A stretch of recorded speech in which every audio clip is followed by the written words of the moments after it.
Mr. President, over the last several weeks, I have talked at length about the damage that President Biden and his administration are doing to the national security of the United States and to the security of our allies in Europe by giving Vladimir Putin a multi-billion-dollar gift in the Nord Stream 2 pipeline. Today, I'm going to talk about the staggering diplomatic damage that the president is doing by allowing and indeed facilitate this project proceeding. It's well known that Nord Stream 2 is opposed across Europe as an enabler of, and indeed an example of, and a weapon of Russian expansionism and aggression. Europeans have good reasons for their opposition. They know firsthand what the costs are. They know that completing Nord Stream 2 will leave the entire continent vulnerable to Putin's blackmail and aggression, and that NATO's ability to act will be severely constrained, while billions will flow into the Kremlin's coffers. What is sometimes underappreciated, however, even by the people who are familiar with this issue, is the all but complete unanimity of the opposition in Europe. In 2018, the European Parliament voted by a vote of 403 to 105 to oppose the Nord Stream 2 pipeline. The pipeline proceeded nonetheless until it was halted by the bipartisan sanctions passed by this Congress in December of 2019, sanctions that I authored along with Democrat Jeanne Shaheen. The pipeline was halted the very day those sanctions were signed into law. Then, in January of 2021, after Vladimir Putin tried to murder Alexei Navalny, the European Parliament voted again to oppose Nord Stream 2, this time by a vote of 581 to 50. So I want you to pause for a second and reflect on the fact that Joe Biden looked at that vote and said, the President of the United States is with the 50. Never mind the 581 in the European Parliament. The Biden administration was going to side with Russia on a 90% issue where the Biden White House is on the losing side. Throughout all this process, there were plenty of voices in Germany who were opposed, especially after this vicious attempt on Navalny's life. The parliamentary leader of the Greens, Katrin Göring-Eckardt, said, quote, "The blatant assassination attempt by the mafia-like structure of the Kremlin can no longer leave us merely concerned. It must have real consequences," stating, "We need a clear answer that will make clear Nord Stream 2 is no longer something we can complete with Russia." Mr. President, my request to Senate Democrats, my request to President Biden, my request to Kamala Harris is listen to the Greens. That's not a sentence I've uttered on the floor of the Senate before, nor is it one I anticipate saying frequently in the future. But the Greens in Germany are telling you this is a bad idea, and yet today's Democratic Party that exalts climate change as the greatest issue in the cosmos, when it comes to kissing up and surrendering to Putin, decided to tell the Greens to go jump in the lake. Former NATO Secretary General Anders Fogh Rasmussen issued a statement that, quote, "Germany is asking for European and NATO solidarity in response to despicable Navalny poisoning. They will get it, but an honest answer from Putin is unlikely. Time has come for Germany to halt Nord Stream 2 construction before it's too late." Mr. President, if Senate Democrats mean what they have said for years on Nord Stream 2, then listen to the former Secretary General of NATO. Listen to the Greens in Germany.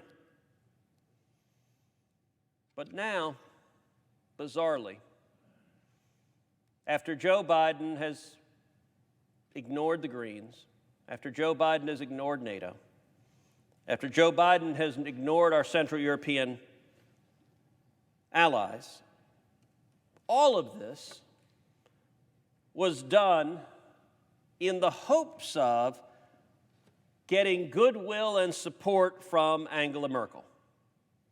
The Biden White House, the political geniuses that presided over the surrender and failure in Afghanistan, the greatest foreign policy catastrophe of a generation, their plan was, let's piss the whole rest of the world off so that we can make friends with Angela Merkel. And by making friends with Angela Merkel, let's let Putin complete his pipeline. Perversely, President Biden and Merkel issued their statement as a declaration for support of our Eastern European allies. Boy, with support like that, who needs enemies? I'd like to read a joint statement from our Polish and Ukrainian allies in response to the laughable statement that Biden and Merkel put out. Here's what our Polish and Ukrainian allies said, quote, "The decision to build Nord Stream 2, made in 2015, mere months after Russia's invasion and illegal annexation of Ukrainian territory, created security, credibility, and political crisis in Europe. Quote, this crisis is significantly deepened by the resignation from attempts to stop the launch of the Nord Stream 2 gas pipeline." By the way, as an aside, that resignation would be Joe Biden's abandoning of U.S. law sanctioning Russia.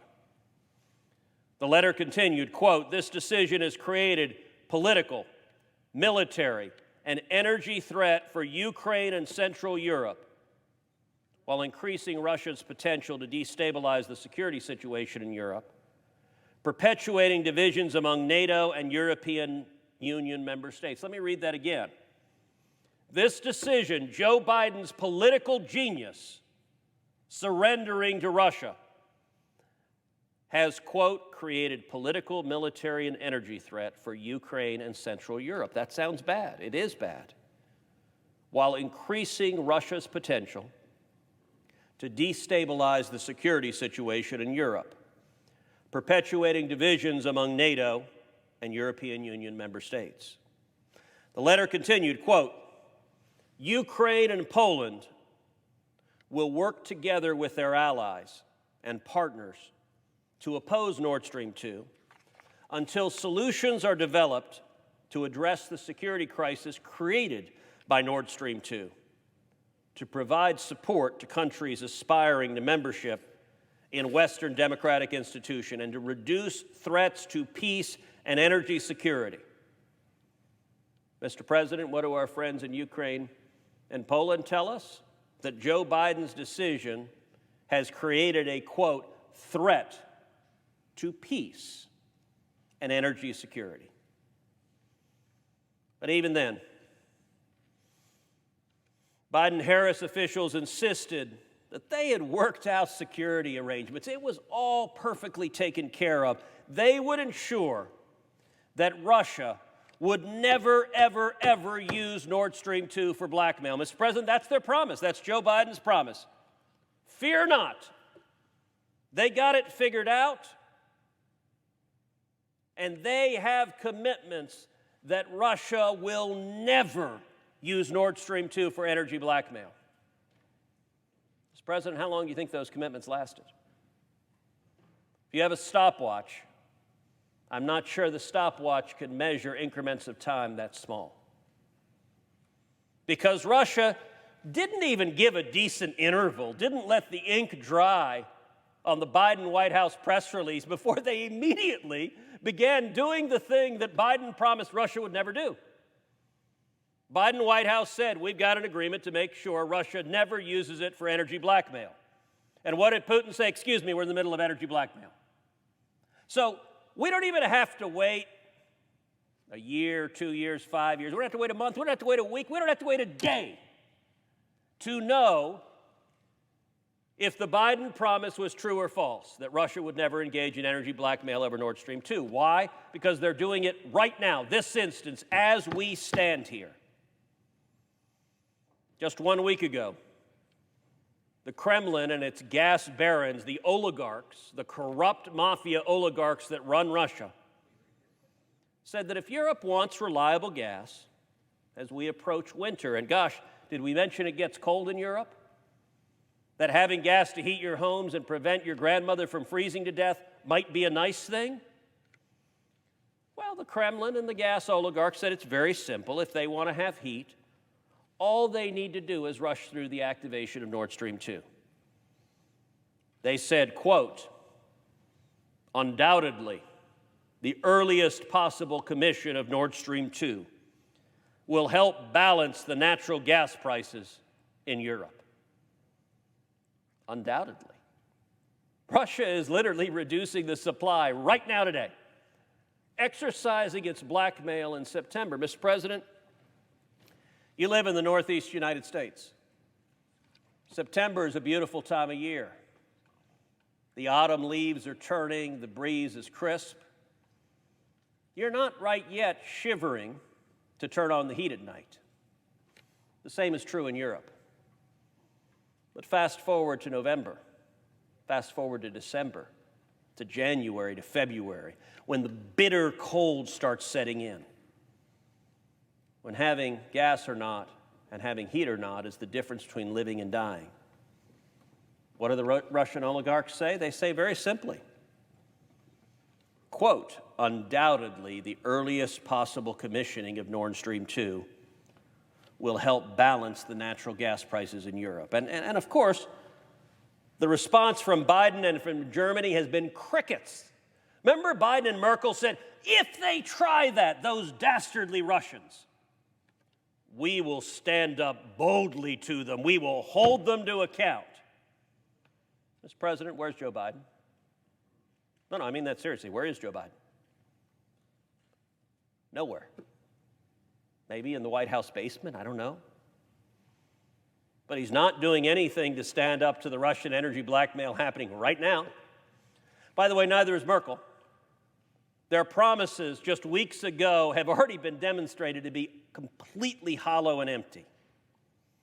The protections of their bogus deal were on their face a bluff. They were on their face empty.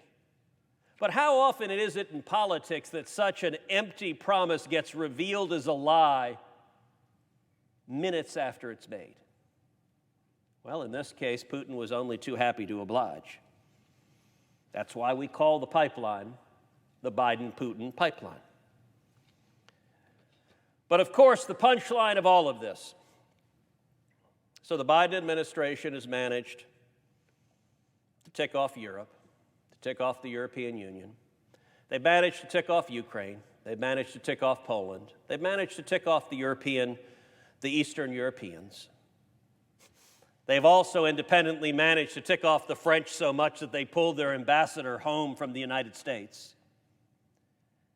But they did all of this, they said in the deep, gravelly tones of the Foggy Bottom establishment. They did all of this to build lasting relationships with Angela Merkel. And that would pay dividends. Never mind a generation of billions for Putin and Russia. Never mind a generation of energy captivity for Europe. Never mind thousands of high-paying jobs in America, union jobs, good union jobs, destroyed by Biden. Never mind that. The benefit of making Angela Merkel is worth it. And Mr. President,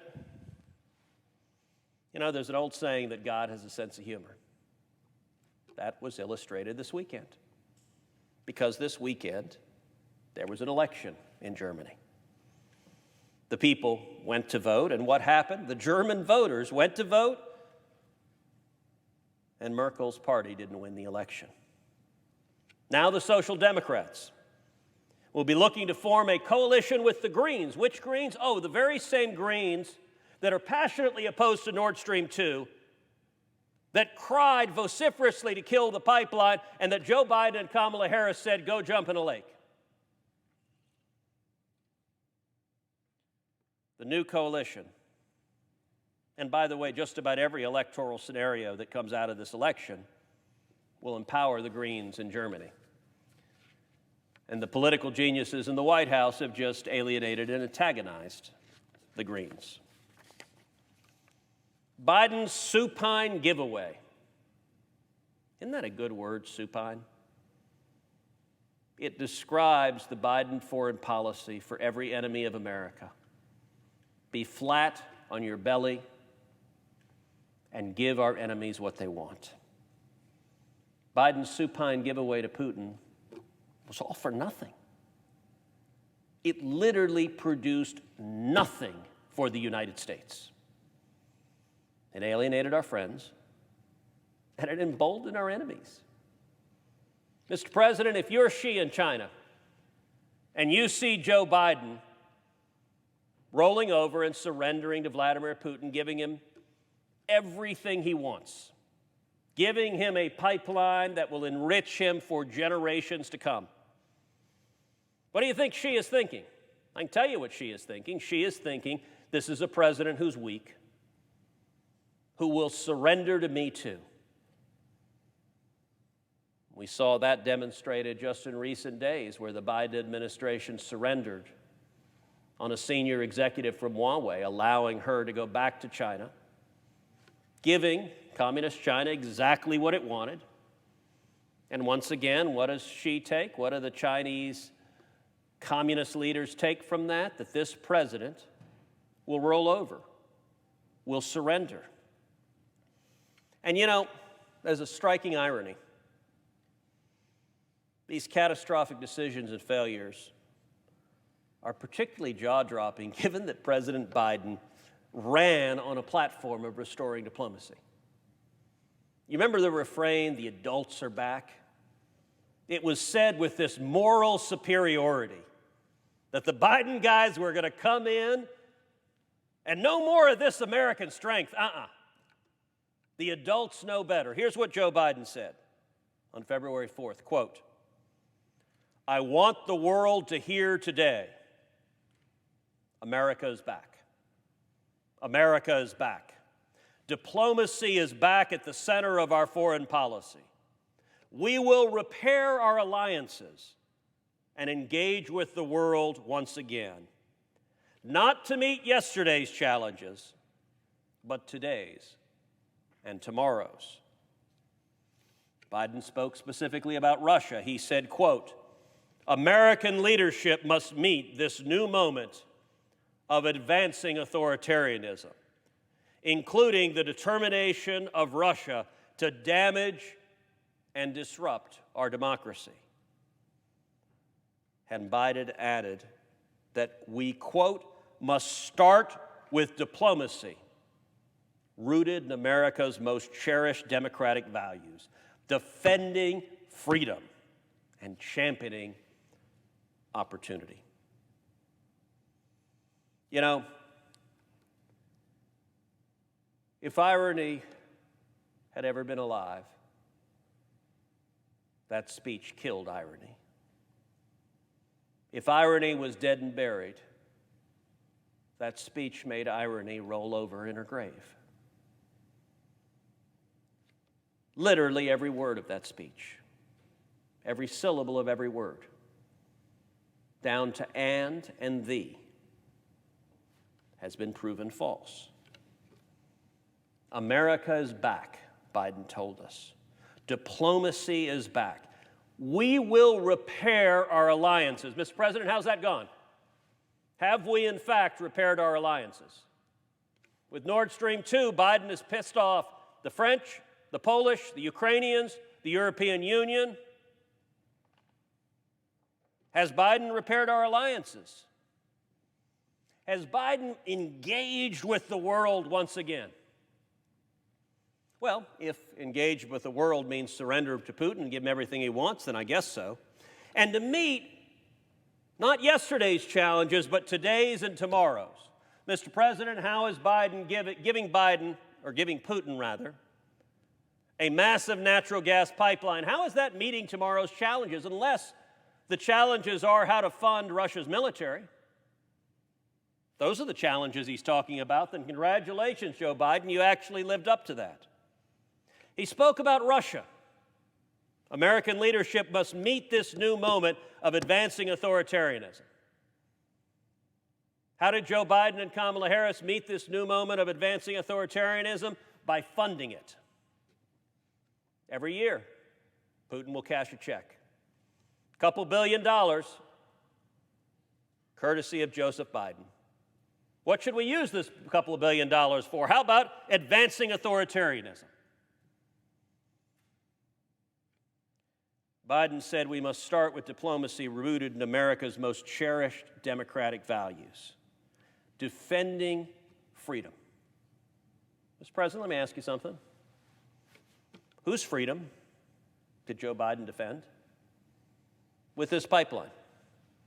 Certainly didn't defend the freedom of the Ukrainians, didn't defend the freedom of the Poles, didn't defend the freedom of Europe, didn't defend the freedom of France, didn't defend even the freedom of Germany. Merkel wants this, but the voters in Germany have made clear they don't want it. He didn't defend the freedom of the men and women of Georgia, of the Baltics, of all the former Soviet republics, whose safety and security is now jeopardized because Biden has decided to be a principal funder of the Russian military. That's not defending freedom. He certainly didn't defend America's freedom. On his first day in office, Joe Biden shut down the Keystone Pipeline. He killed 11,000 jobs, including 8,000 union jobs. John Kerry helpfully told those union members, learn to code. You silly, dirty worker who wants to work on a pipeline, no, no, no. Sit down on a MacBook instead. How is it that the same president that kills American jobs on an American pipeline creates Russian jobs on a Russian pipeline? I don't know what you call that, but you don't call it defending freedom. You don't call it championing opportunity. And you know, I have to say, some years ago, I traveled to Europe. I was in Ukraine. I was in Poland. I was in Estonia. And when I was there, I met with the leaders there, and I asked them about Russian aggression. This was years ago. I asked them about standing up to Russian aggression. And to a person, when I asked them that, the blood drained out of their face. Because for the Poles, for the Ukrainians, for the Estonians, Russian tanks in the streets, that's not a hypothetical. That's not a scenario they're wondering what that would be like. Those of us old enough to remember it, as they sat at the table with me, they remembered it. They remembered those Russian tanks. Vladimir Putin has said, in perhaps the most candid moment of his life, that he considers the greatest geopolitical disaster of the 20th century to be the dissolution of the Soviet Union. The natural corollary of that is that his foreign policy objective is to recreate the Soviet Union and to subjugate the former Soviet republics. One of the most dangerous consequences of this pipeline, of the Biden-Putin pipeline, is that if this pipeline is allowed to go online, I fear we will see Russian tanks again on the ground in Ukraine. Mr. President, you and I both serve on the Senate Foreign Relations Committee. If and when that happens, in 6 months, in a year, in 2 years, Mr. President, I'm going to ask you to remember these remarks. If and when we see Russian tanks on the streets in Ukraine, because Putin is no longer afraid that Ukraine is needed to transit energy, that Putin now has his own pipeline, the Biden-Putin pipeline, to circumvent Ukraine. If we see that subjugation of our ally, if we see that subjugation of liberty, Mr. President, I hope you and I hope every member of this body and I hope the American people remembers right now. Joe Biden in February said, "We must start with diplomacy rooted in America's most cherished democratic values, defending freedom and championing opportunity." He has an opportunity to do so. And by the way, Mr. President, let me point out something. The Biden administration has a fantastic opportunity for a reset. Let's assume somebody in the administration realizes they screwed up on this pipeline. When they're losing votes in the European Parliament by a vote of 500 to 50, that ought to be a signal, particularly for people who pride themselves on their foreign policy prowess, on the adults being back. Losing a 10-1 vote in the European Parliament is not indicative of diplomacy being back. By the way, when they lose a vote in this body, and both the House and Senate, when we've addressed Nord Stream 2, every time we've done it, it has been virtually unanimous. The margins in the United States Congress have been bigger than 500 to 50. So let's say somebody in the Biden White House is having second thoughts. I don't know if they are. Maybe they're so committed to their policy that facts be damned, no second thoughts are allowed. But let's say someone is. Then Joe Biden's been given a gift. He's been given a gift of the recent German election. There's been only one argument that the Biden White House has put forward for surrendering to Putin on this pipeline, and that is to make the German government happy. It's a bad argument. It's an argument you've rejected, I've rejected, virtually every senator in this body, Democrat and Republican, has rejected it as a bad argument that hurts America, that hurts Europe, and helps Putin. But for sake of argument, let's give the Biden White House the benefit of the doubt. Let's assume they really believe that. Well, this weekend gave them a gift. If the lone benefit they achieved was this will make the German government happy, what do we know now? This makes the German government unhappy. As we stand here today, the ledger of cost and benefits is very simple. There is one winner on the Biden-Putin pipeline, and that is Vladimir Putin, that is Russia, that is the Russian army. Everybody else is a loser. And so I would say to the Biden White House, they have an easy gift. Reverse course. By the way, the Biden State Department, Secretary Blinken, fought to impose these sanctions. And political operatives in the Biden White House overruled the Secretary of State. Secretary Blinken, you have a fabulous opportunity. The Secretary of State is unhappy that I have holds on nominees to the Department of State. The presiding officer is unhappy as he sends repeated tweets expressing his dismay that I'm using the leverage of a senator to try to stop this pipeline. Well, I have good news.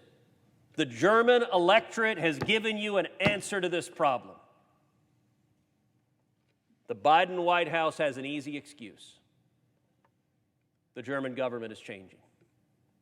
So their only benefit, make the German government happy, has disappeared.